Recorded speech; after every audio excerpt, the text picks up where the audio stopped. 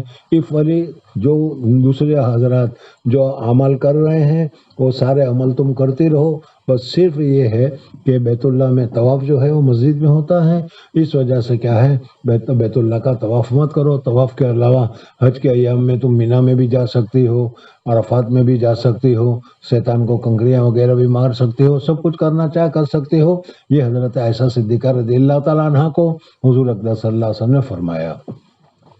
امام بخاری رحمۃ اللہ تعالیٰ علیہ اس حدیث کو ذکر کر کے بتاتے ہیں کہ دیکھو حضور اقدس صلی اللہ علیہ وسلم نے فرمایا کہ یہ بنات آدم پر اللہ تبارک و تعالیٰ نے مسلط کیا ہے۔ اس وجہ سے معلوم ہوا کہ حج کی ابتدا حضرت آدم علیہ السلام کے زمانے سے حضرت حوا کے ساتھ ہی پیش آئی تھی، اور حضرت حوا کے ذریعے سے جتنی بھی حضرت حوا کی بیٹیاں ہوں گی سب کے اوپر یہ مصیبتیں اور یہ آزمائشیں آئے گی اور سب کے اوپر یہ حیض آئے گا۔ تو گویا کہ حیض کی ابتدا حضرت حوا علیہ السلام سے ہوئی ہے۔ دوسری جو روایت مشہور ہے اور وہ بھی حدیث سے ثابت ہے، اور اس میں بھی یہ ہے کہ بنو اسرائیل کے اوپر اللہ تبارک و تعالیٰ نے اس کو مسلط کیا۔ اس وجہ سے دوسرا قول یہ ہے کہ حیض کی ابتدا بنو اسرائیل کے زمانے سے ہوئی، اور ظاہر بات ہے کہ حضرت آدم علیہ السلام کا زمانہ اور حضرت موسیٰ علیہ السلام کا زمانہ، اس میں تو ہزاروں سال کا بہت دوری ہے۔ اس وجہ سے بنو اسرائیل کے زمانے میں اگر اس کی ابتدا ہوگی تو پھر کیا ہے بعد میں ہوگی۔ لیکن مصنف رحمۃ اللہ تعالیٰ علیہ نے اس کا جواب یہ دیا کہ حضور اقدس صلی اللہ علیہ وسلم کا جو ارشاد ہے وہ ارشاد زیادہ صحیح ہے اور درست ہے۔ اور حضور اقدس صلی اللہ علیہ وسلم نے فرمایا کہ یہ بناتے آدم کے اوپر اللہ تبارک و تعالیٰ نے مسلط کیا ہے، اس وجہ سے حیض کی ابتدا حضرت حوا علیہ السلام سے ہوئی۔ دونوں میں تطبیق بھی دی جا سکتی ہے، اور تطبیق بھی شرح دیتے ہیں، وہ یہ ہے کہ ابتدا تو ہوئی حضرت آدم علیہ السلام کے زمانے سے، حضرت حوا سے، لیکن اس کا شیوع اور عموم یہ بنو اسرائیل کے زمانے میں ہوا، اور بنو اسرائیل کے ذریعے سے ہوا، اس وجہ سے اس کو بنو اسرائیل کی طرف منسوب کیا گیا۔ بابن کیف کانا بدو الحیض، اور حضور صلی اللہ علیہ وسلم کا ارشاد، ھذا شیء کتب اللہ علی بنات آدم، وقال بعضهم کان اول ما ارسل الحیض علی بنی اسرائیل، کہ حیض سب سے پہلے جو نازل کیا گیا وہ بنو اسرائیل پر ہے۔ قال ابو عبداللہ، امام بخاری رحمۃ اللہ علیہ فرماتے ہیں کہ حدیث النبی صلی اللہ علیہ وسلم اکثر، یعنی دو قول میں حضور اقدس صلی اللہ علیہ وسلم کا جو ارشاد ہے حضرت حوا علیہ السلام کے زمانے سے شروع ہوا، یہ سب سے زیادہ اکثر ہے، سب سے زیادہ صحیح ہے، اور حضور اقدس صلی اللہ علیہ وسلم کے ارشاد کی وجہ سے سب سے زیادہ اسی کا اعتبار کیا جائے گا، اور یہ تعبیر کی جائے گی ابتدا ہوئی تھی وہاں سے، اور شیوع ہوا تھا حضرت موسیٰ علیہ السلام کی، کیا حضرت بنو اسرائیل کی عورتوں سے۔ جی مصنف رحمۃ اللہ تعالی علیہ نے حدیث ذکر کی کہ حضرت عبد الرحمن ابن قاسم کہتے ہیں کہ سنا میں نے کہ عائشہ رضی اللہ تعالیٰ عنہ فرماتی تھی، ہم نکلے لا نورا الا الحج، ہم حج الوداع کے موقع پر، جیسا میں نے ابھی تک کہا، حجۃ الوداع کے موقع پر ہم نکلے، اور لا نورا الا الحج، اس زمانے میں ہمارے ذہن میں یہ دستور تھا، یہ بات تھی کہ حج کے دنوں میں صرف حج ہی ہوگا، عمرہ نہیں ہوگا، اور عمرے کے لیے دوسرے مہینے ہیں، دوسرے مہینوں میں عمرہ ہوگا اور ان مہینوں میں حج نہیں ہوگا، تو اس وجہ سے ہم تو صرف حج ہی کے ارادے سے نکلے، حج کرنے ہی کے ارادے سے نکلے، اس وقت عمرہ کرنے کا ہمارے دلوں میں کوئی خیال نہیں تھا۔ لا نرا الا الحج فلما کننا بصرف، میں صرف جگہ کے اوپر پہنچی، حصو صرف یہ جگہ ہے، سمجھ میں آئے، وہاں پر حضرت میمونہ رضی اللہ تعالیٰ عنہ کا حضور صلی اللہ علیہ وسلم سے نکاح بھی ہوا، حضرت میمونہ رضی اللہ تعالیٰ عنہ کی رخصتی بھی ہوئی، اور وہ حضرت میمونہ رضی اللہ تعالیٰ عنہ کا جس وقت انتقال کے وقت قریب آیا تو حضرت میمونہ رضی اللہ تعالیٰ عنہ کا انتقال بھی صرف میں ہوا۔ بہرحال یہ صرف جو جگہ ہے اس جگہ کی وجہ سے میں نے بتایا کہ جب ہم پہنچے صرف میں، تو میں حائضہ ہو گئی۔ فدخل علی رسول اللہ صلی اللہ علیہ وسلم، حضور اقدس صلی اللہ علیہ وسلم میرے پاس تشریف لائے، وانا ابکی، اس حال میں کہ میں رو رہی تھی۔ فقال ما لک، حضور اقدس صلی اللہ علیہ وسلم نے فرمایا کیا ہوا، کیوں رو رہی ہو تم؟ انفست، کیا تو نفاس والی ہو گئی؟ تو ابھی معلوم ہوگا، جیسے میں نے ابھی شروع میں بتایا تھا کہ حیض اور مستقلاً ایک خون ہے، نفاس ایک مستقلاً خون ہے، لیکن ایک کا اطلاق دوسرے پر بھی ہو سکتا ہے، یعنی نفاس کہہ کر حیض بھی مراد لیا جا سکتا ہے، اس وجہ سے کہ دونوں کے دونوں خون ایک ہی جگہ سے، رحمدانی سے ہی آتے ہیں، اس وجہ سے ایک دوسرے پر اس کا اطلاق ہو جاتا ہے۔ حضور اقدس صلی اللہ علیہ وسلم نے حصے کی جگہ پر نفستے کہا، وہ اسی وجہ سے کہا کہ دونوں خون حیض ہو یا نفاس ہو وہ ایک ہی ہے، اور نفستے تو میں نے کہا کہ جی ہاں، قال ان ھذا امر، یہ ایک ایسا معاملہ ہے، کتب اللہ علی بنات آدم، اللہ تبارک و تعالیٰ نے بنو آدم کے اوپر، بنات آدم کے اوپر یہ اللہ تعالیٰ نے مسلط کیا ہے، اس وجہ سے یہ تو آ کر رہے گا، ہو کر رہے گا، اور ہر ایک عورت کے پاس آتا ہے، اس میں رونے کی کیا بات ہے؟ فقضی ما یقضی الحاج، حاجی جو کام کر رہے ہیں وہ کام تم کرو، میدان کیا ہے، مینا میں بھی تم جا سکتے ہو، عرفات کے میدان میں بھی جا سکتے ہو، اور مزدلفہ میں بھی رات گزار سکتے ہو، اور کیا ہے دوسرے جو بھی کام ہیں حج کے وہ سارے کام تم کرو، الا الطواف، طواف کے والا، غیر ان لا تطوفی بالبیت۔ قالت،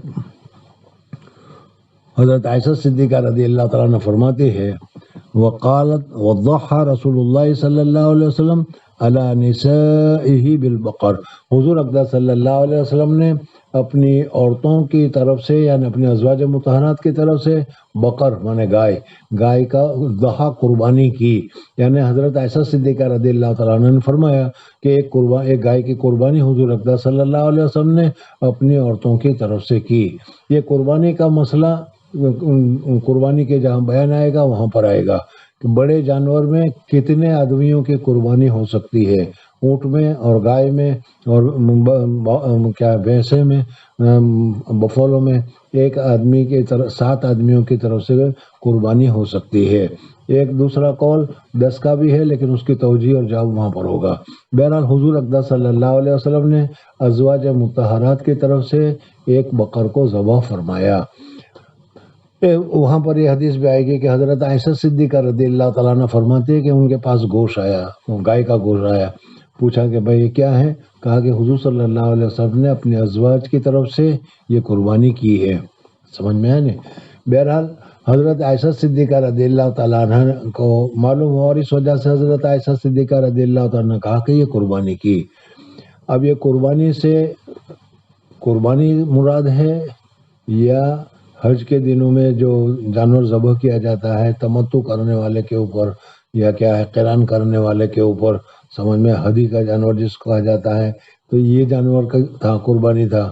یا دوسرا یہ ہے کہ اس میں حضور صلی اللہ علیہ وسلم کی تو کیا ہے تقریباً 12 ازواج ہے ٹوٹل، لیکن کیا ہے ایک ہی وقت میں حضور اقدس صلی اللہ علیہ وسلم کے نکاح میں 9 عورتیں ہوا کرتی تھی.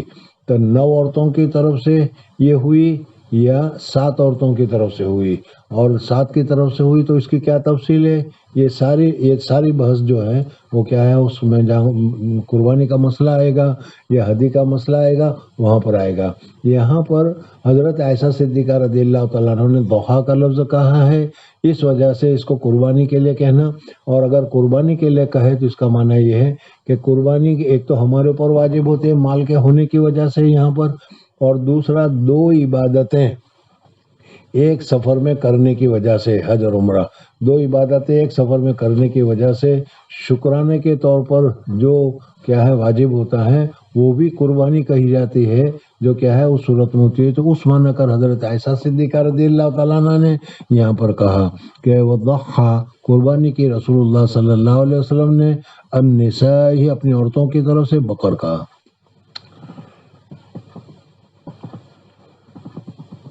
قال رحمه الله باب قصد الحائض رأس زوجها وترجيله. وبه قال حدثنا عبد الله بن يوسف قال أخبرنا مالك بن هشام بن عروة عن أبي عائشة رضي الله عنها قالت كنت أرجل رأس رسول الله صلى الله عليه وسلم وأنا حائض.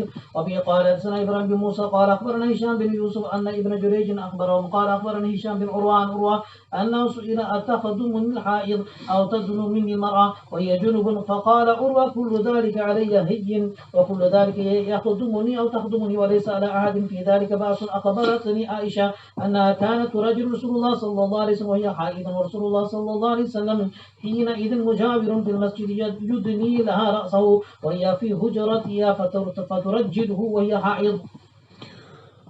مصنف رحمۃ اللہ تعالی علیہ نے تمہارے سامنے پہلے آیت ذکر کی تھی اور اس میں بتایا تھا کہ وَيَسْأَلُونَكَ عَنِ الْمَحِيضِ قُلْ هُوَ أَذًى فَاعْتَزِلُوا النِّسَاءَ عَنِ الْمَحِيضِ. عورتوں سے حالت حیض میں اعتزال اختیار کرو، دوری اختیار کرو اور بعد اختیار کرو، الگ رہو. تو یہ الگ رہنے میں کیا مراد ہے؟ کس چیز سے الگ رہنے کا حکم فرمایا گیا ہے؟ مطلقاً ہر چیز میں الگ رہنے کا حکم فرمایا گیا ہے. جیسے کہ یہود کیا کرتے ہیں کہ جب عورت کو حیض آ جاتا ہے تو نہ تو اس کو ہاتھ لگاتے ہیں نہ اس کے ہاتھ کی کوئی چیز کھاتے ہیں، مکمل دوری اختیار کرتے ہیں. تو مصنف رحمۃ اللہ تعالیٰ علیہ اب یہاں سے جو ابواب تمہارے سامنے ذکر کر رہے ہیں اس میں بتا رہے ہیں کہ اعتزال سے کس قسم کا اعتزال مراد ہے اور کتنی دوری مراد ہے، عورت سے کتنا فائدہ حاصل کر سکتے ہو، کتنا فائدہ حاصل نہیں کر سکتے ہو، اس کی تفصیلات کو تمہارے سامنے ذکر کر رہے ہیں. اس وجہ سے پہلا باب یہ ذکر کیا کہ اگر حائضہ عورت اگر حالت حیض میں مرد کی شوہر کی خدمت کرتی ہے تو یہ خدمت کرنا جائز ہے، درست ہے. مرد کے ساتھ رہتی ہے تو یہ رہنا جائز ہے، درست ہے۔ مرد کے ساتھ، شوہر کے ساتھ اگر ایک بیڈ کے اوپر اگر وہ سوتی ہے تو یہ سونا بھی جائز اور درست ہے۔ یہاں پر جو اعتزال جو بتایا گیا وہ صرف جماع سے بتایا گیا کہ حالت حیض میں جماع کرنا یہ جائز نہیں ہے۔ جماع کے علاوہ دوسرے جتنے بھی کام ہیں، جتنی دوسری خدمتیں ہیں، وہ اگر عورتیں کرنا چاہے تو یہ کر سکتی ہے۔ حضور اقدس صلی اللہ علیہ وسلم کیا ہے، حضرت عائشہ صدیقہ رضی اللہ تعالیٰ عنہ کو جب حیض آتا تھا، حضرت عائشہ صدیقہ رضی اللہ تعالیٰ عنہ حائضہ ہوتی تھی، تو ان دنوں میں بھی حضور اقدس صلی اللہ علیہ وسلم حضرت عائشہ صدیقہ رضی اللہ تعالیٰ عنہ کے پاس رہتے تھے۔ اور اسی طریقے سے حضور اقدس صلی اللہ علیہ وسلم نے اعتکاف کیا ہو، مسجد نبوی میں اعتکاف کیا ہو، اور اعتکاف کی حالت میں باہر، چونکہ دونوں ملے ہوئے ہیں، مسجد جہاں پر حضور صلی اللہ علیہ وسلم کا ابھی مزار ہے، وہ جگہ حضرت عائشہ صدیقہ رضی اللہ تعالیٰ عنہ کی کیا ہے، حجرہ ہوا کرتا تھا، مکان ہوا کرتا تھا۔ تو حضور صلی اللہ علیہ وسلم اپنے سر کو باہر کر دیا کرتے تھے، حضرت عائشہ صدیقہ رضی اللہ تعالیٰ عنہ کنگھی بھی کرتی تھی، حضرت عائشہ صدیقہ رضی اللہ تعالیٰ عنہ سر مبارک کو دھوتی بھی تھی۔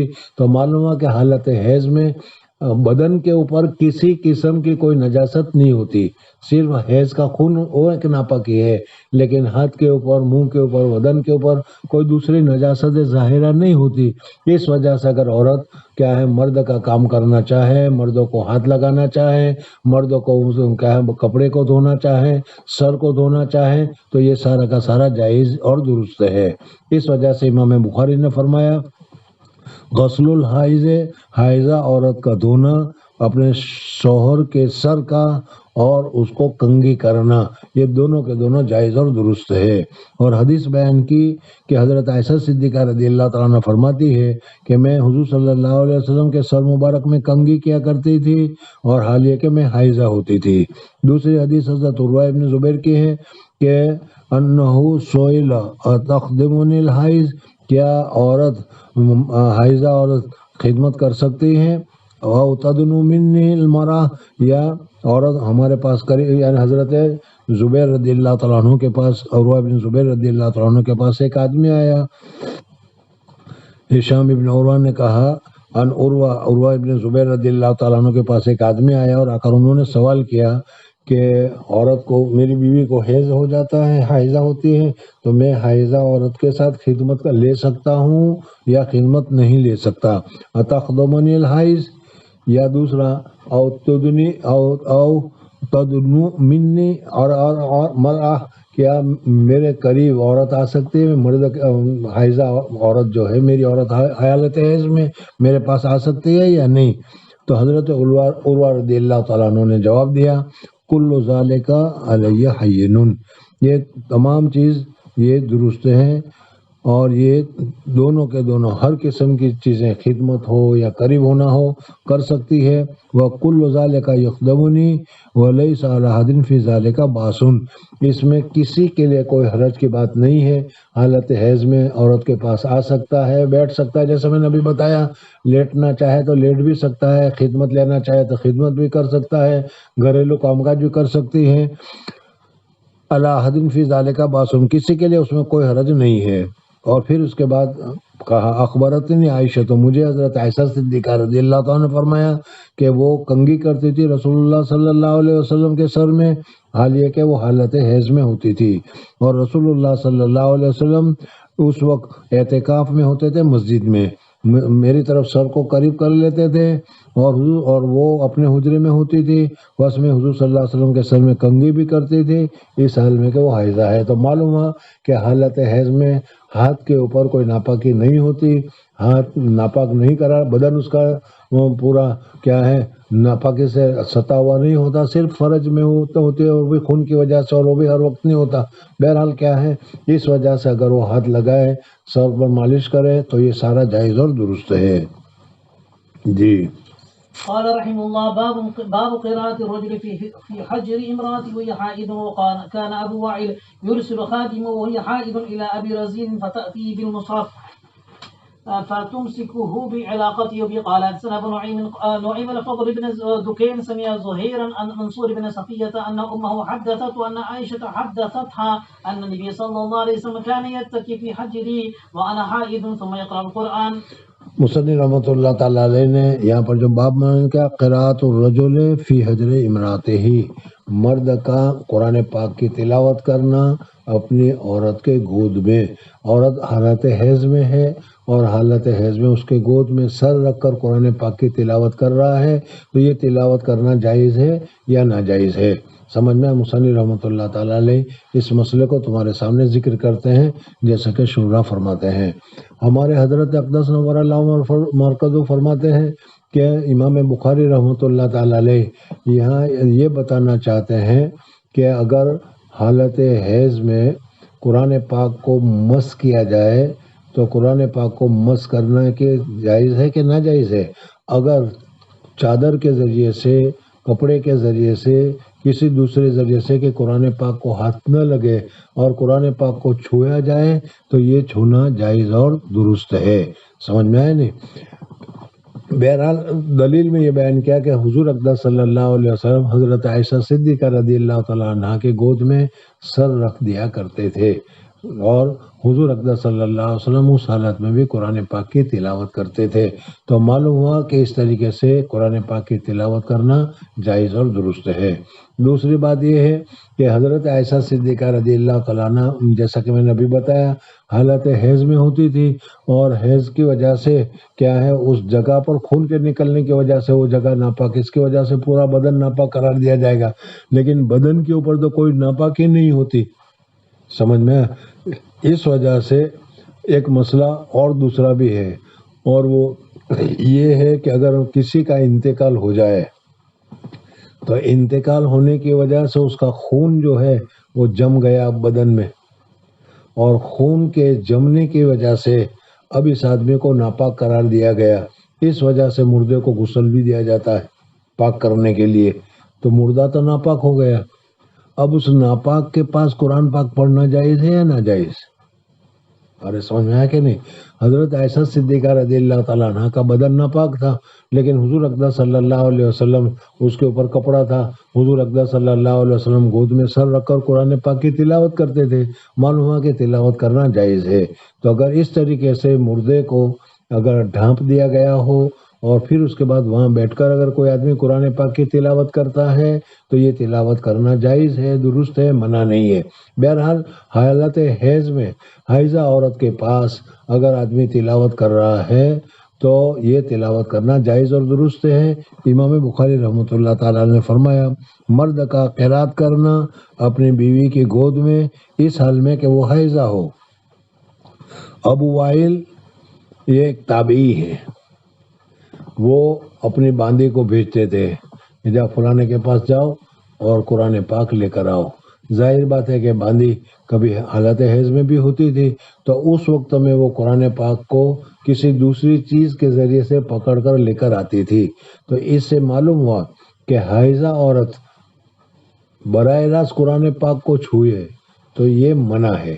لیکن اگر کپڑے کی وجہ سے، کپڑے کی آڑ کی وجہ سے یا دوسری کسی چیز کی وجہ سے کہ جس کی وجہ سے اس کا بدن قرآن پاک کو نہیں چھوتا، کپڑے کے ذریعے سے اگر پکڑ رہی ہے، چھو رہی ہے، اور وہ کپڑا الگ سے ہے، قرآن پر سلا ہوا کپڑا نہیں ہے. اگر قرآن پر سلا ہوا کپڑا ہے تو وہ سلے قرآن کے حکم میں ہوگا. الگ کپڑا ہے اور اس الگ کپڑے کے ذریعے سے اس کو چھوتی ہے تو یہ جائز اور درست ہے. ابو وائل بھیجتے تھے اپنے خادمہ کو اس حال میں کہ وہ حائضہ ہوتی تھی، الی ابی رزین، ابو رزین کے پاس. پس وہ قرآن پاک کو ان کے پاس سے منگواتے تھے، وہ قرآن لے کر آتی تھی. فتمسکو بعلاقتہ، وہ اس کو کسی واسطے کے ذریعے سے، کسی علاقے کے ذریعے سے قرآن پاک کو پکڑ کر لایا کرتی تھی. اس طریقے سے پکڑ کر لانا جائز اور درست ہے. تو حائضہ عورت کے ہاتھ میں تو حیض نہیں ہوتا، اس وجہ سے اگر وہ قرآن پاک کو کیا ہے کسی واسطے کے ذریعے سے، کسی کپڑے کے ذریعے سے، کسی کاغذ کے واسطے سے وہ پکڑ کر لا رہی ہے تو یہ لانا جائز اور درست ہے.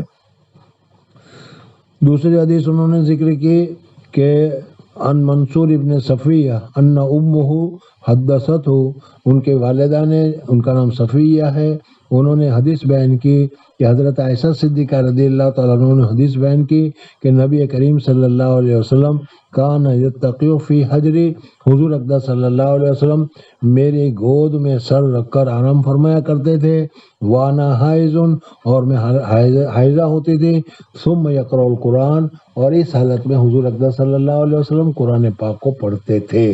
تو معلوم ہوا کہ اس طریقے سے قرآن پاک کا پڑھنا بھی جائز اور درست ہے۔ جی قال رحمه الله باب من سمى النفاس حيضا به. قال حدثنا مكي بن ابراهيم قال حدثنا هشام بن يحيى بن ابي كثير عن ابي سلمة ان زينب بنت ام سلمة حدثت ان ام سلمة حدثتها قالت بين انا مع النبي صلى الله عليه وسلم مستجعة في خميصة اذ حست فانصللت فاخذت ثيابي حيضتي فقال انا فستي قلت نعم فدعاني فاستجعت معه في الخميلة. مصنف رحمۃ اللہ تعالیٰ علیہ نے جیسے میں نے ابھی بتایا تھا کہ حیض کا خون یہ بھی آتا ہے رحمدانی سے، نفاس کا خون یہ بھی آتا ہے رحمدانی سے، یہ دونوں خون رحم کے ہوتے ہیں، اس وجہ سے ایک کا اطلاق دوسرے پر کر دیا جائے تو یہ جائز اور درست ہے، حیض کو نفاس کہہ دیا جائے تو بھی یہ جائز اور درست ہے، اس کو یہاں پر ذکر کرتا ہے۔ جیسے ابھی حضرت عائشہ صدیقہ رضی اللہ تعالیٰ عنہ کی حدیث تمہارے سامنے گزری تھی، اور اس میں حضور صلی اللہ علیہ وسلم نے حضرت عائشہ کو جب حیض آیا تھا تو کہا تھا نفیس سے، سمجھ میں یہاں واقعہ جو ذکر کر رہا ہے وہ حضرت ام سلمہ رضی اللہ تعالیٰ عنہ کا ہے۔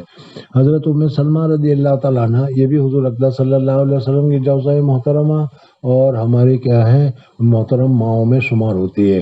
بہرحال حضرت ام سلمہ رضی اللہ تعالیٰ عنہ فرماتی ہے کہ ایک مرتبہ حضور اقدس صلی اللہ علیہ وسلم کے باری میرے یہاں تھی، رات کو حضور اقدس صلی اللہ علیہ وسلم تشریف لائے، اور تشریف لانے کے بعد رات کو جب سونے کا وقت ہوا تو ایک ہی بستر کے اوپر ہم دونوں کے دونوں سو گئے۔ حضرت ام سلمہ رضی اللہ تعالیٰ عنہ فرماتی ہے کہ سونے ہی کی حالت میں تھوڑی دیر میں مجھے یہ احساس ہوا کہ شاید مجھے حیض آ رہا ہے، آنے والا ہے، یا حیض آنے کی تیاری ہو رہی ہے، عورت کو محسوس ہو جاتا ہے، سمجھ میں آئے نا کہ اب یہ خون آ رہا ہے یا خون آنے والا ہے یا خون نکل رہا ہے۔ تو اس وجہ سے مجھے جب ایسا محسوس ہوا تو میں لیٹی ہوئی تھی حضور صلی اللہ علیہ وسلم کے ساتھ، چپکے سے میں سرک گئی، اور سرک کر میں حیض کے جو مستقلاً مخصوص کپڑے میرے رکھے ہوئے تھے وہ کپڑے میں نے پہن لیے۔ حضور اقدس صلی اللہ علیہ وسلم سمجھ گئے کہ میں ہٹی تو شاید اسی وجہ سے ہوگا، تو اس لیے کہا کہ نفیس سے کیا تجھے حیض آ گیا؟ کہا، میں نے کہا کہ جی ہاں مجھے حیض آ گیا ہے۔ تو حضرت ام سلمہ رضی اللہ تعالیٰ عنہ اس وجہ سے ہٹی کہ کہیں نفاس، حضرت ام سلمہ کا چپکے سے سرک جانا کیوں ہوا وہ بتا رہا ہوں، اس وجہ سے کہ حضرت ام سلمہ رضی اللہ تعالیٰ عنہ سمجھی کہ اگر حیض کا خون باہر آ گیا اور کہیں حضور اقدس صلی اللہ علیہ وسلم کے بدن مبارک پر لگ گیا، جسم مبارک پر لگا تو اچھا نہیں ہوگا، اس وجہ سے وہ ہٹ گئی، یا اس وجہ سے کہ حضور وہ یہ سمجھی کہ کہیں حضور اقدس صلی اللہ علیہ وسلم کو تو معلوم نہیں ہے کہ مجھے حیض آیا ہے نہیں، وہ مجھے تو پاک سمجھ رہے ہوں گے، اور ایسی حالت میں کہیں جمع کا ارادہ کر لیا اور کہیں جمع کے لیے کہہ دیا تو کیا ہوگا، اس وجہ سے حضرت ام سلمہ رضی اللہ تعالیٰ عنہ وہاں سے چپکے سے ہٹ گئی۔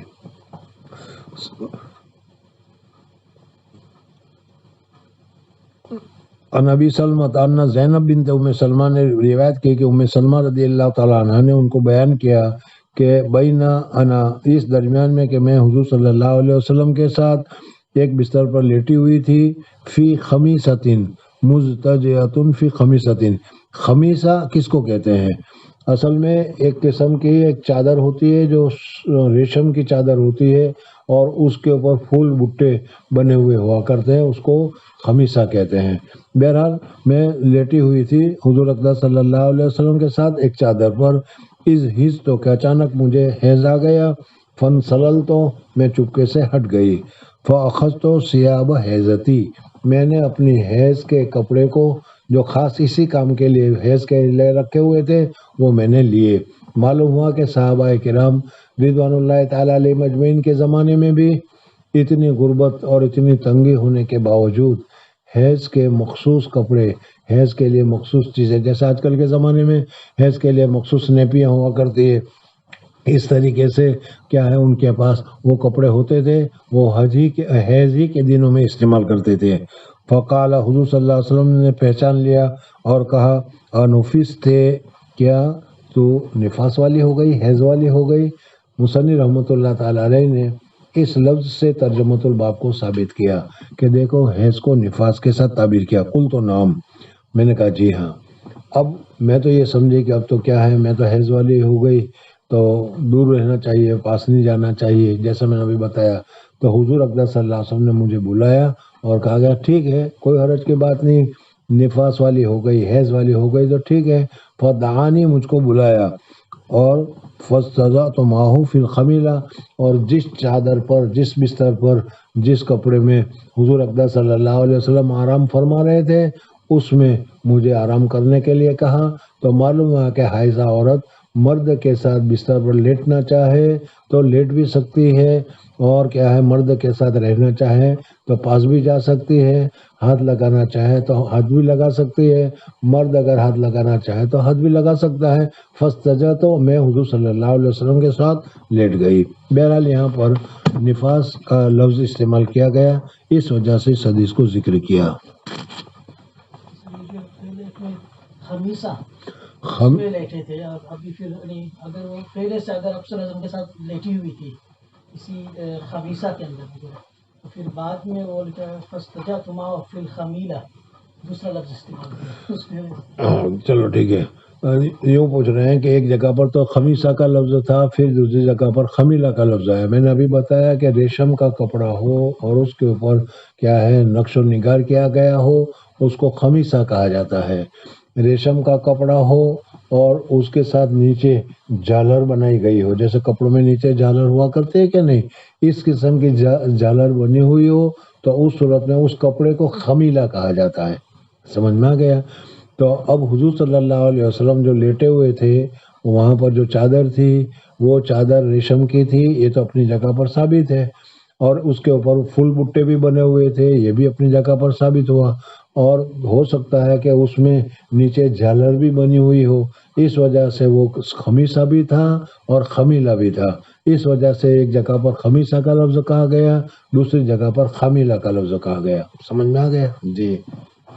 قال رحمه الله باب مباشرة الحائض به. قال حدثنا قبيصة قال حدثنا سفيان عن منصور عن ابراهيم عن الاسود عن عائشة قالت كنت اغتسل انا والنبي صلى الله عليه وسلم من اناء واحد وكلانا جنب وكان يأمرني فأتزل فيباشرني وانا حائض وكان يخرج رأسه الي وهو معتكف فاغسل وانا حائض. ابي قال حدثنا اسماعيل بن خليل قال اخبرنا علي بن مسلم اخبرنا ابو اسحاق والشيباني عن عبد الرحمن بن الاسود عن النبي عائشة قالت كانت إحدانا إذا كانت حائضا فأراد رسول الله صلى الله عليه وسلم أن يباشرها أمر أن تتزر في فور حيضتها ثم يباشرها. قالت وأيكم يملك إربه كما كان النبي صلى الله عليه وسلم يملك إربه. تابعه خالد وجرير بن الشيباني. وابي قال حدثنا ابن عمر قال حدثنا عبد الواحد قال حدثنا الشيباني قال حدثنا عبد الله بن شداد قال سمعت ميمونة قالت كان رسول الله صلى الله عليه وسلم إذا أراد أن يباشر امرأة من النساء أمر فاتزرت وهي حائض. ورواه سفيان الشيباني. مصنف رحمۃ اللہ تعالی علیہ نے ترجمۃ الباب منعقد کیا اور اس میں بتایا کہ مباشرت الحائض، حائضہ عورت کے ساتھ مباشرت کرنا، ساتھ میں لیٹنا، فائدہ حائضہ عورت سے فائدہ حاصل کرنا اور اس کے ذریعے سے اپنے صحت کی تسکین کرنا وغیرہ، یہ سب اسی میں شامل ہو جائے گا مباشرت میں۔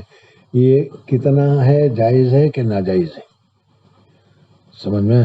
یعنی دوسرے لفظوں میں حالت حیض میں عورتوں کے ساتھ کتنا فائدہ اٹھانا درست ہے اور کون سا فائدہ اٹھانا منع ہے، یہ آسان لفظوں میں یہ مطلب ہوا۔ سمجھ میں آ گیا؟ مباشرت الحائض کی علماء 3 صورتیں اور 3 شکلیں بتاتے ہیں۔ سمجھ میں آ گیا؟ ابھی تمہارے سامنے پہلے بتایا تھا یہودی تو کسی قسم کا کوئی فائدہ نہیں اٹھا، اس کو بالکل قطع تعلق کر دیتے تھے۔ اسلام میں ایسا نہیں ہے، بلکہ حائضہ عورت سے اگر تم فائدہ اٹھانا چاہتے ہو، دوسرے کام لینا چاہتے ہو، دوسرا کام کرانا چاہتے ہو، گھر کے کام کرانا چاہتے ہو، وہ سارا کا سارا جائز اور درست ہے۔ لیکن عورت کے ذات سے، حائضہ عورت سے کتنا فائدہ تم اٹھا سکتے ہو اور حائضہ عورت سے کون سا فائدہ اٹھانا ناجائز ہے، مباشرت کر سکتے ہو، اپنے خواہش پوری کر سکتے ہو، کتنی مقدار میں خواہش پوری کر سکتے ہو، کس طریقے سے پورا کر سکتے ہو، اور کون سی چیز منع ہے، اس کو مصنف رحمۃ اللہ تعالی علیہ یہاں پر ذکر کر رہے ہیں. سمجھ میں آ گیا؟ تو ایک صورت تو یہ ہے کہ ناف سے اوپر اور گھٹنے سے نیچے بدن کا جتنا حصہ ہے اس سے استمتاع کرنا، فائدہ اٹھانا جائز اور درست ہے. سمجھ میں آ گیا؟ ناف سے اوپر، سینہ، ہاتھ، منہ، سر، یہ سمجھ میں، اس سے جو بھی فائدہ اٹھانا چاہو تو فائدہ اٹھا سکتے ہو. بوسو کنار کرنا چاہتے ہو، ہاتھ لگانا چاہتے ہو، یہ جائز اور درست ہے. سمجھ میں آ گیا؟ دوسرا، ناف سے نیچے اور گھٹنے تک کا جو حصہ ہے اس میں جو دونوں پاؤں اور ران ہے، اس ران سے اگر اس کے اوپر کپڑا لگا ہوا ہو، کپڑا رکھا ہوا ہو، تو پھر اس صورت میں اس سے فائدہ حاصل کرنا جائز ہے، درست ہے. حضرت امام محمد رحمۃ اللہ تعالی علیہ اور حضرت امام احمد ابن حنبل رحمۃ اللہ تعالی علیہ کے نزدیک. سمجھ میں آ گیا؟ ان کے علاوہ دوسرے امام جو ہے امام محمد رحمۃ اللہ تعالی علیہ اور امام احمد ابن حنبل رحمۃ اللہ تعالی علیہ فرماتے ہیں کہ فرض اور دبر، سمجھ میں آئے نا، اس سے تو کسی حال میں بھی فائدہ اٹھانا جائز نہیں، یعنی جمع کرنا جائز نہیں. لیکن فرض کو چھوڑ کر اگر ران سے تفخیص، جس کو عربی میں کہا جاتا ہے، تفخیص کرنا چاہو تو فخذ سے، ران سے فائدہ اٹھانا چاہو تو یہ اٹھانا جائز اور درست ہے. اس کے اوپر کپڑا پڑا ہو تو بھی، نہ پڑا ہو تو بھی.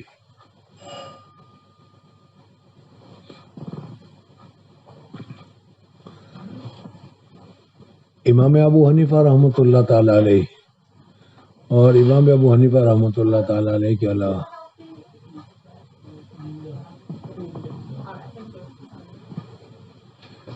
امام ابو حنیفہ رحمۃ اللہ تعالی علیہ، امام شافعی رحمۃ اللہ تعالی علیہ، امام مالک رحمۃ اللہ تعالی علیہ وغیرہ کہتے ہیں کہ ناف سے لے کر گھٹنے تک کپڑا پڑا ہوا نہ ہو، سطر فرج تو چھپا ہوا ہے لیکن جانگ کے اوپر، ران کے اوپر کوئی کپڑا نہیں، تو اس سے تفخیص کرنا، فائدہ حاصل کرنا جائز نہیں. سمجھ میں آ گیا؟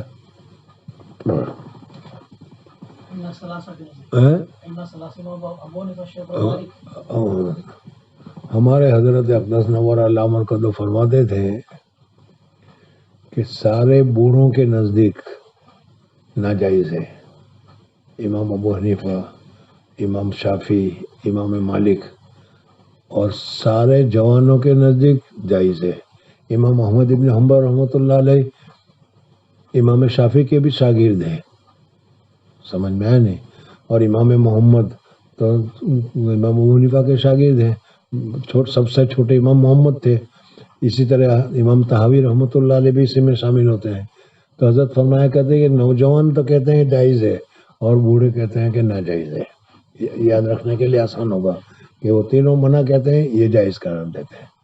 سمجھ میں؟ تو مباشرت کی ایک شکل جمع کرنا، یہ تو سب کے نزدیک ناجائز ہے.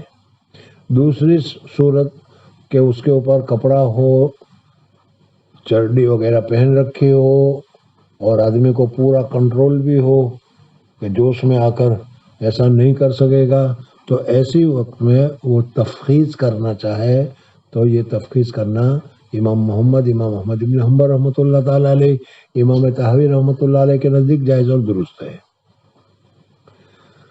ان کے علاوہ بدن کے دوسرے حصے سے فائدہ حاصل کرنا، بوسہ دینا، ہاتھ لگانا، سینہ کا چھونا وغیرہ، سمجھ میں، یا پاؤں کے ذریعے سے فائدہ حاصل کرنا، یہ سب کے نزدیک جائز اور درست ہے. سمجھ میں آ گیا؟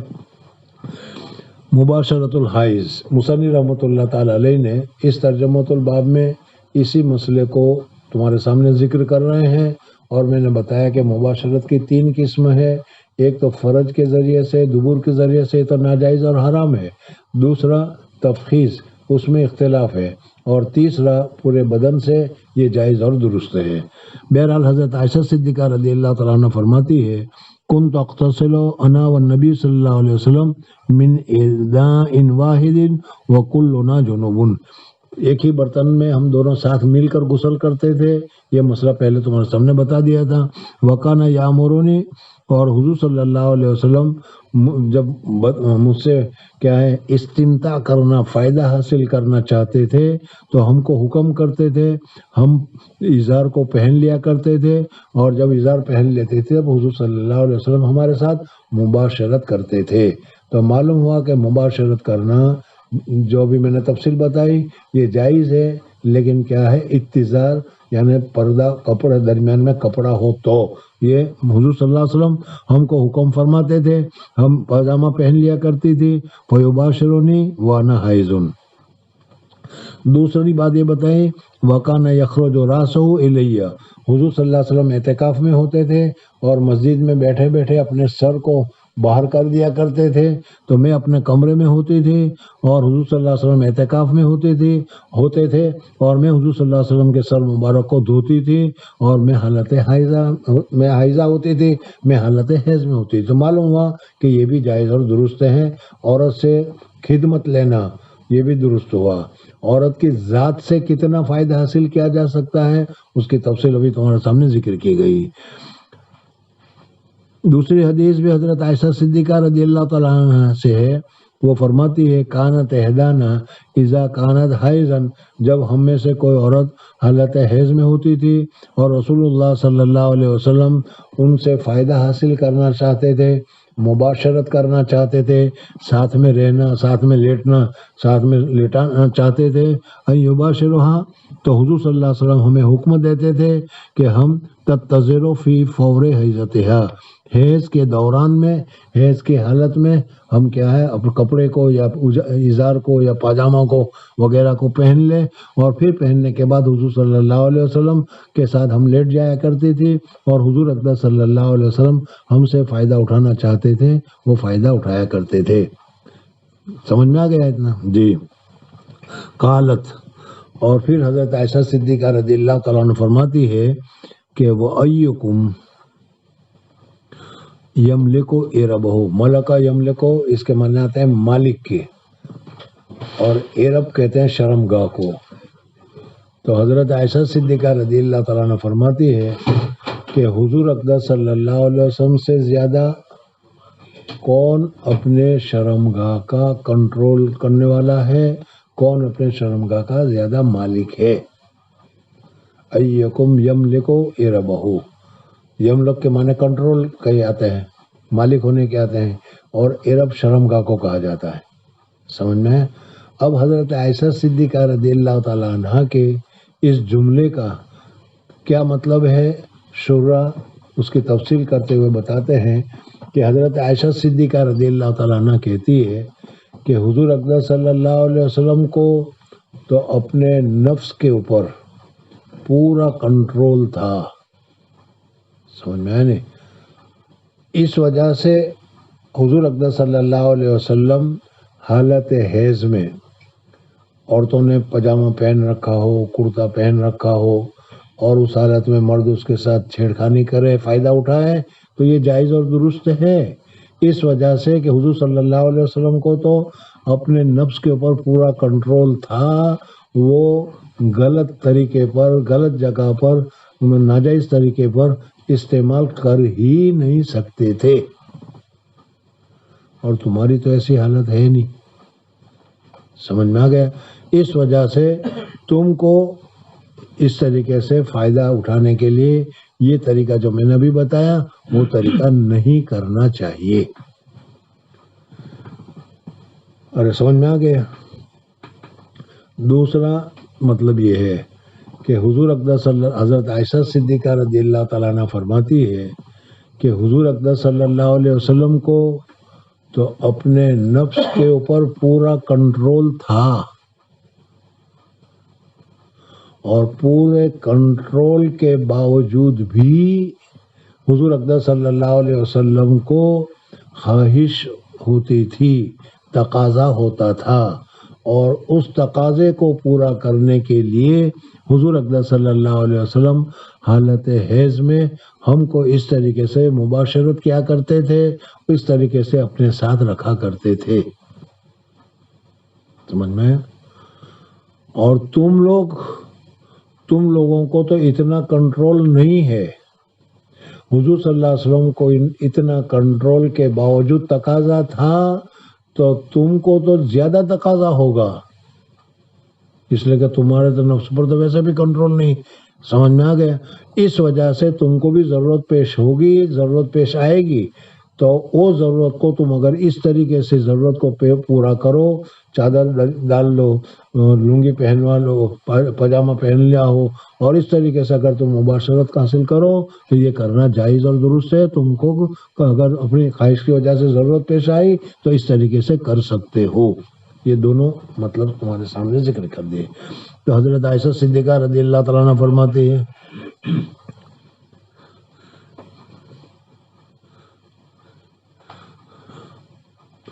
وَأَيُّكُمْ يَمْلِكُ يَرَبَهُ، اور تم میں سے کون زیادہ مالک ہے اپنی خواہشات کا یا اپنے شرمگاہ کا. کما کان نبی صلی اللہ علیہ وسلم یملک یربہ، جیسے حضور اقدس صلی اللہ علیہ وسلم اپنی خواہش، اپنے نفس یا اپنے کیا ہے جسم کے مالک ہوا کرتے تھے. تابعو خالد و جریر ان شیبانی. جی.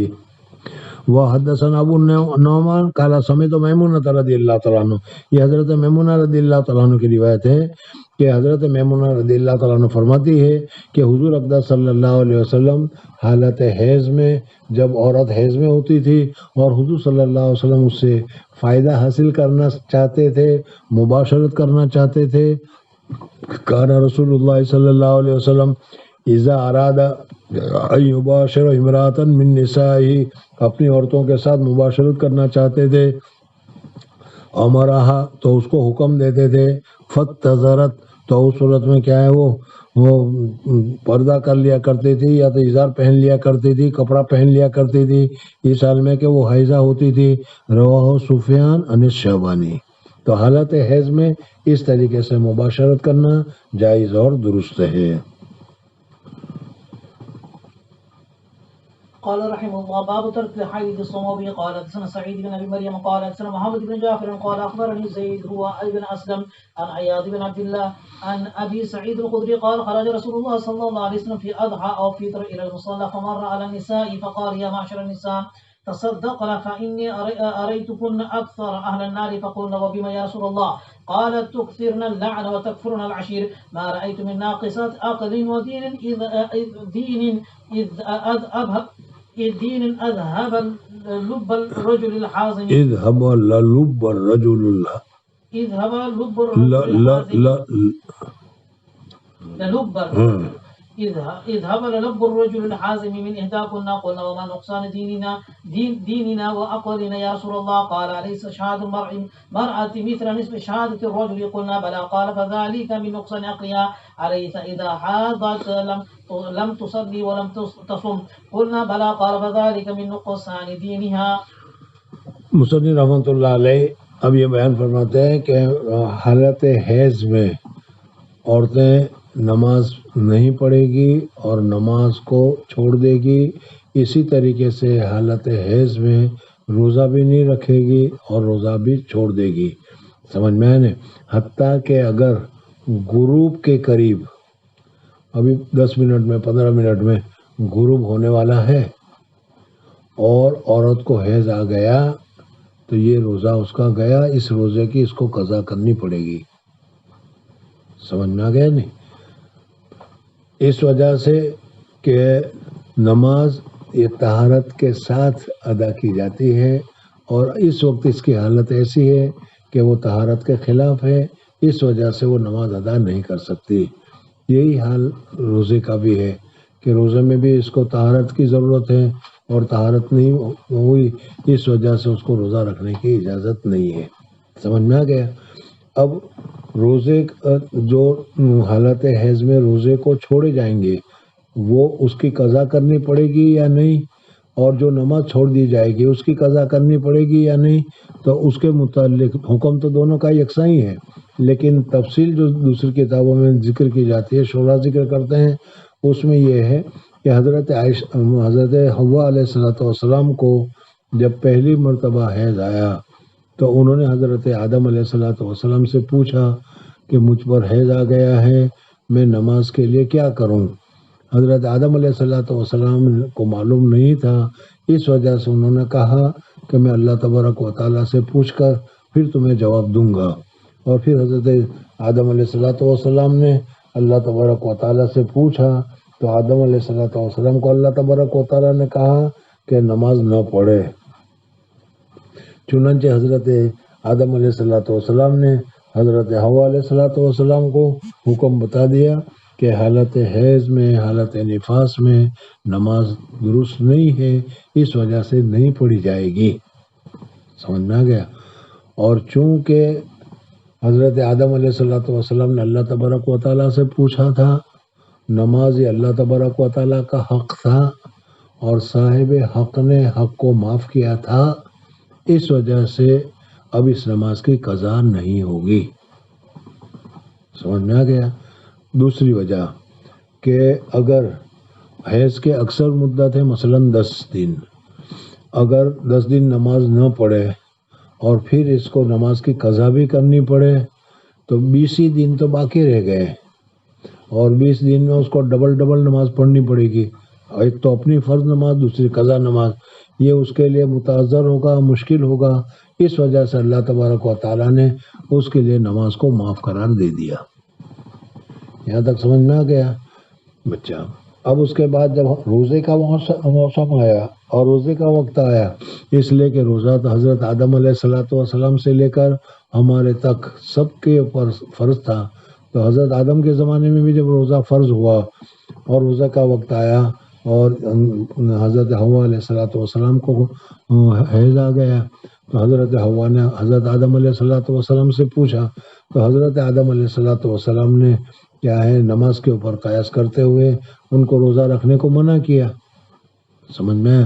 اس وجہ سے حضرت اللہ جل جلالہ سے نہیں پوچھا، اگر اللہ جل جلالہ سے پوچھتے اللہ تعالیٰ معاف کر دے تو پھر روزہ بھی نہیں رکھنی پڑتی، اور چونکہ انہوں نے حضرت آدم علیہ السلام نے خود ہی جواب دیا تھا کہ روزہ نہ رکھیں، اس وجہ سے اس روزے کی قضا کرنے کا حکم ہوا کہ حالت حیض میں جو روزہ قضا ہو جائے اس روزے کو پورا قضا کرنا پڑے گا، اس کو دوبارہ رکھنا پڑے گا۔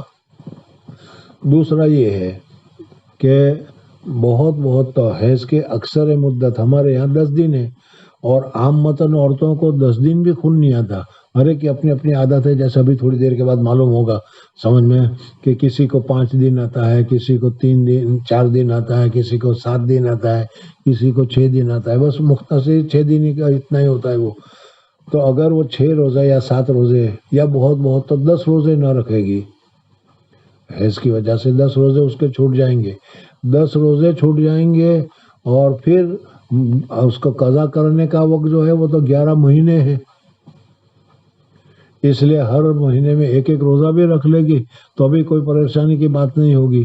اس وجہ سے اللہ تبارک و تعالیٰ نے نماز کو تو معاف کیا، حرج نہ ہو اس وجہ سے، اور روزہ کو قضا کرنے میں کوئی حرج نہیں ہے، اس وجہ سے اس کو روزہ کو قضا کرنے کا حکم دیا، اور اس روزے کی جو حالت حیض میں یا نفاس میں جاتے ہیں اس کو قضا کرنی پڑے گی۔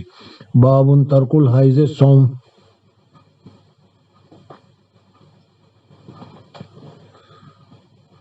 حضرت ابو سعید خدری رضی اللہ تعالیٰ عنہ سے روایت ہے، قال خرج رسول اللہ صلی اللہ علیہ وسلم فی اضحیٰ او فطر، حضور اقدس صلی اللہ علیہ وسلم عید الاضحیٰ کے موقع پر یا عید الفطر کے موقع پر ایک مرتبہ نکلے۔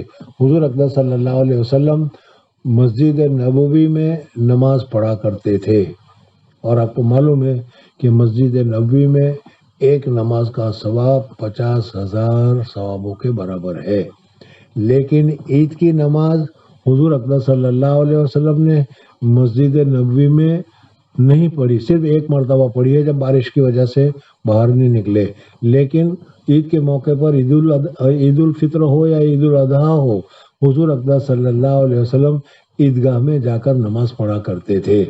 ایک مرتبہ حضور اقدس صلی اللہ علیہ وسلم نے اعلان کیا کہ بھائی جتنے بھی مسلمان ہیں سب کے سب عیدگاہ جائیں۔ اس وقت مقصود تھا مسلمانوں کی اکثریت، مسلمانوں کی کثرت کا اظہار کیا جائے، لیکن معلوم ہو کہ کتنی تعداد میں ہے، سمجھ میں آئے نہیں۔ سب سے پہلے گجرات میں تبلیغی اجتماع ہوا تھا، سمجھ میں آئے نہیں، تو اس وقت بہت سارے لوگ جمع ہو گئے۔ سب سے پہلا اجتماع ہوا تھا واپی میں، دوسرا اجتماع ہوا تھا کاوی میں۔ یہ کاوی میں جو اجتماع ہوا اس میں میں شریک نہیں ہو سکا، اس لیے کہ میں سہارنپور میں تھا۔ باقی واپی میں جو اس میں کیا کہتے ہیں، واپی میں نہیں،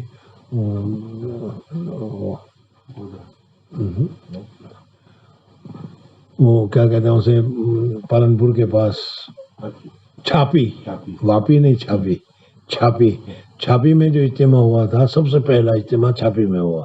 حضرت جی اس میں تشریف لائے تھے، اس میں میں الحمدللہ شریک ہوا ہوں۔ دوسرا ہوا تھا کاوی میں، اس وقت میں سہارنپور میں پڑھتا تھا، اس وقت نہیں ہوا۔ پھر اس کے بعد ہوا تیسرا سورت میں، اس میں شریک ہوا۔ پھر اس کے بعد ہوا بڑودہ میں، اس میں شریک ہوا۔ پھر اس کے بعد واپی میں ہوا، سب میں شریک ہوا، سمجھ میں خیر بہرحال۔ تو پتہ نہیں کہاں سے بات چل رہا تھا۔ کثرت دکھانے کے لیے آپ صلی اللہ علیہ وسلم نے اعلان فرمایا، مصلی میں نکالتے تھے۔ ہاں، حضور اقدس صلی اللہ علیہ وسلم نے عید کی نماز ہمیشہ عیدگاہ میں پڑھی ہے، سمجھ میں، مسجد نبوی کو چھوڑ کر عیدگاہ میں پڑھی ہے۔ ہاں، کبھی کوئی ہو تو صورت میں کیا ہے وہ مسجد میں پڑھ سکتے ہو، اچھا تو سنت تو یہی ہے کہ عیدگاہ بنایا جائے اور عیدگاہ میں پڑھی جائے۔ اب یہاں پر روایت میں جو الفاظ آئے ہیں اضحیٰ و فطر، یہ حضرت ابو سعید خدری رضی اللہ تعالیٰ عنہ کو شک نہیں ہوا، بلکہ حضرت ابو سعید خدری رضی اللہ تعالیٰ عنہ کے جو شاگرد ہیں ان کو شک ہوا کہ حضرت ابو سعید خدری رضی اللہ تعالیٰ عنہ نے عید کے لیے کہا تھا یا بقرہ عید کے لیے کہا تھا۔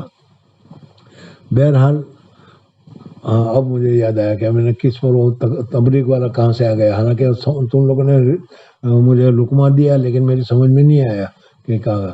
لقمہ یہ دیا کہ حضور اقدس صلی اللہ علیہ وسلم چاہتے تھے کہ مدینہ منورہ میں گئے ہیں، ابھی وہاں ہماری اکثریت لوگوں کو معلوم ہو، اس وجہ سے حضور صلی اللہ علیہ وسلم نے سب کو کہا کہ سب عیدگاہ میں چلیں، عورتیں بھی چلے گی، حائضہ عورتیں بھی چلے گی، سمجھ میں آئے نہیں، اور سب کو حضور صلی اللہ علیہ وسلم نے عیدگاہ میں بلایا تھا، اور اس وجہ سے تاکہ اکثریت معلوم ہو۔ تو اس پر مجھے وہ اکثریت پر یاد آیا کہ جب وہاں پہلی مرتبہ اجتماع ہوا، سمجھ میں صورت میں اجتماع ہوا، تو اتنے آدمی دیکھ کر وہاں کے جو ہندو تھے ان ہندوؤں کی آنکھ پھٹ گئی کہ او کتنے مسلح ہوں گے، کتنے مسلمان ہیں ابھی یہ، سمجھ میں آئے نہیں۔ تو بعض مرتبہ اکثریت بتانے کے لیے یہ چیزیں ہوا بھی کرتی ہیں، تو حضور صلی اللہ علیہ وسلم نے اس وجہ سے سب کو وہاں پر عیدگاہ میں لے جانے کا حکم دیا، اور سب عورتیں بھی حضور صلی اللہ علیہ وسلم کے پاس وہاں پر پہنچی۔ حضور اقدس صلی اللہ علیہ وسلم نے عید کی نماز پڑھائی، اور عید کی نماز پڑھانے کے بعد خطبہ دیا، اور وہ خطبہ مردوں نے سنا، چونکہ عورتیں دور تھی اور مائک کا زمانہ نہیں تھا، اس وجہ سے عورتوں کے پاس کیا آواز نہیں پہنچی۔ نماز وغیرہ ختم ہو گئی تو حضور اقدس صلی اللہ علیہ وسلم عورتوں کے پاس پہنچے، اور عورتوں کو جا کر چونکہ ان کو آواز نہیں پہنچی تھی، اس وجہ سے حضور صلی اللہ علیہ وسلم نے ان کے سامنے تقریر کی، اور تقریر میں کیا کہا وہ بھی تمہارے سامنے آ رہا ہے۔ خرج رسول اللہ صلی اللہ علیہ وسلم فی اضحیٰ او فطر، حضور اقدس صلی اللہ علیہ وسلم بقرعید کے موقع پر یا عید الفطر کے موقع پر نکلے، الی المصلی، عیدگاہ کی طرف، فمر علی النساء، عورتوں کے اوپر بھی گزر ہوا، تو حضور اقدس صلی اللہ علیہ وسلم نے فرمایا، یہ عورتوں کے اوپر گزر ہوا، تفصیل میں نبی تمہارے سامنے ذکر کی، حدیث میں اختصار کیا گیا ہے۔ حضور صلی اللہ علیہ وسلم نے پہلے عید کی نماز پڑھی اور عید کی نماز میں مردوں کو خطبہ دیا اور خطبہ دے کر مسائل مردوں کو بیان کیے۔ پھر اس کے بعد حضور صلی اللہ علیہ وسلم عورتوں کے پاس گئے اور عورتوں کے پاس جا کر یا معاشر النساء، حضور اقدس صلی اللہ علیہ وسلم نے عورتوں کو یہ بتایا، یہ عورتوں کی جماعت، یا معاشر النساء تصدقنا، صدقہ کیا کرو۔ اللہ تبارک و تعالیٰ کی محبت میں آ کر جو چیز تم کو سب سے زیادہ پسند ہے، آج کل سب کو کیا چیز سب سے زیادہ پسند ہے؟ پیسے سب کو پسند ہے، سمجھ میں آئے نا؟ پیسہ کسی کو نہ پسند ہو یہ نہیں ہے، سمجھ میں آئے؟ تو اللہ تبارک و تعالیٰ کی محبت میں، اللہ کی تصدیق میں، اللہ کی محبت میں تمہارے پاس جو سب سے زیادہ محبوب چیز ہے، ظاہری طور پر دنیا میں تم اس کو سمجھتے ہو پیسوں کو، ان پیسوں کو اللہ کے راستے میں خرچ کرو، صدقہ کرو، تصدقنا، صدقہ کرو تم۔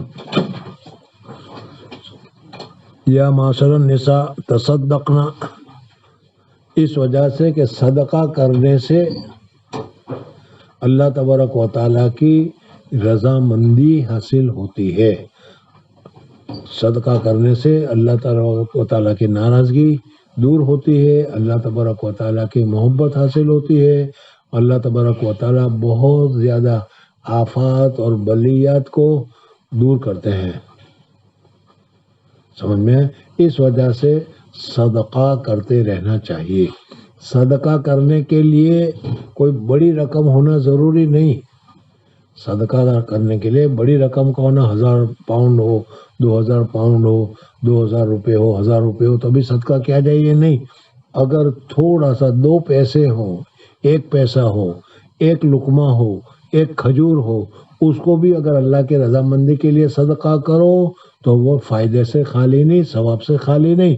اس وجہ سے صدقہ کرنا یہ بہت ہی اچھی چیز ہے، اور گویا کہ اللہ تبارک و تعالیٰ کی محبت ہے، اس محبت کی صداقت کی علامت ہے، اس وجہ سے صدقہ کرتے رہنا چاہیے۔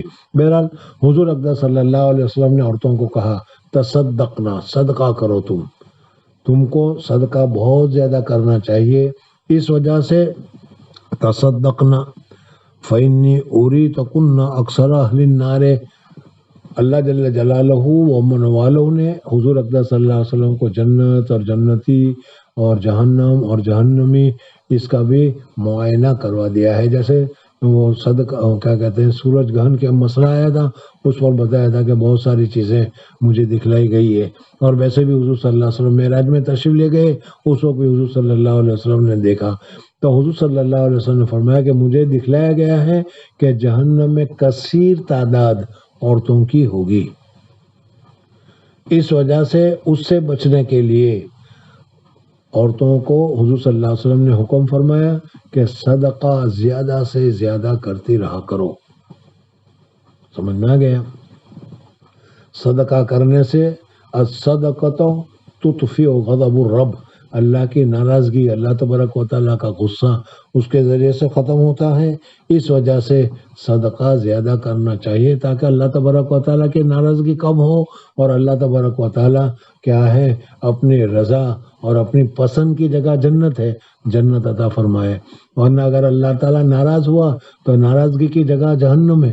اس وجہ سے تصدقنا، حضور صلی اللہ علیہ وسلم نے فرمایا فإنی، پس میں دکھلایا گیا ہوں، اکثر اہل النار، کہ جہنمی کی سب سے زیادہ کثیر تعداد عورتوں کی ہوگی۔ یہاں پر سوال یہ پیدا ہوتا ہے